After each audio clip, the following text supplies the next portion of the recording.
Առաջարկ Հայաստանին նախաձեռնության համակարգող թիմի հետ քննարկումների արդյունքում ձևավորվել է ծրագրի առանցքային դրույթներից մեկը՝ երաշխավորված խաղաղություն։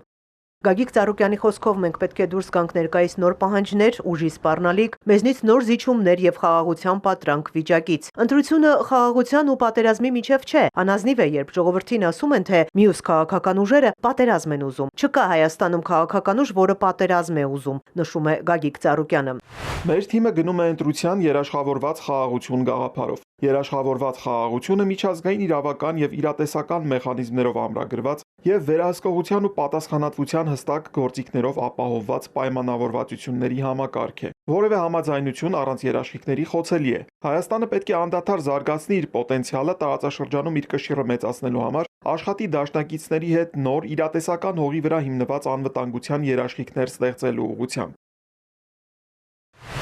Տնտեսական անվտանգության մասին խոսելով Գագիկ Ծառուկյանը վերահաստատում է միտքը՝ առանց ուժեղ տնտեսության չկա կայուն դիվանագիտություն, չկա հուսալի պաշտպանություն, չկա լիարժեք ինքնիշխանություն։ Տնտեսական անվտանգությունն ազգային անվտանգության հիմքն է։ Պետք է գեղեցիկ խոսքերով ու սուտ հույսերով չմոլորեցնել մեր ժողովրդին։ Ծառուկյանը կարևոր է համարում ԵԱՏՄ շուկայի հնարավորություններից օգտվելը, ոչ թե եղածը քանդելու տրամաբանությունը։ Քանդելը հեշտ է, ասում է, սակայն հետևանքները հաճախ ողբերգական են լինում։ ԵԱՏՄ շուկային զուգահեռ կարիք ունենք նոր տեխնոլոգիաների եւ այստեղ արևմուտքի հետ գործակցությունը չափազանց կարևոր է։ Տեխնոլոգիաների ու ներդրումների առումով զարգացման հսկայական պոտենցիալ կա Չինաստանի հետ հարաբերություններում, Հնդկաստանի, ինչպես նաեւ արաբական աշխարհի հետ ունենք ահռելի աշխատանքի ու աշխարհատնտեսական բարեկամության դաշտ։ Այս բոլոր ուղղություններով անհրաժեշտ է գրագետ եւ նպատակային աշխատանք։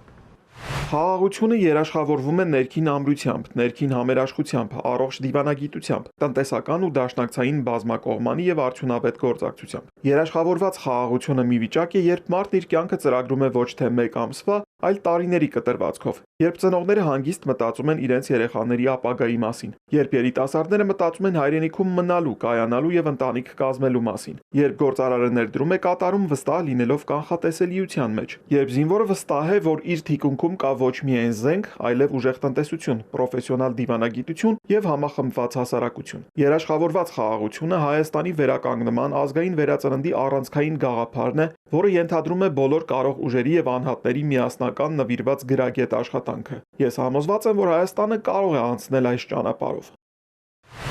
Գագիկ Ծառուկյանի դիտարկմամբ անվտանգության մակարդակն էապես կբարձրացնի նաև այլընտրանքային ճանապարհների հաղորդակցությունների գործարկման Հայաստան-Վրաստան-Ռուսաստան, Հայաստան-Իրան ուղղությամբ աշխատանքը։ Հայաստանը պետք է աշխատի նոր խոշոր տնտեսական ծրագրերի կյանքի կոչման ու ենթակառուցվածքային նոր ծրագրերի զուգահեռ իրականացման վրա։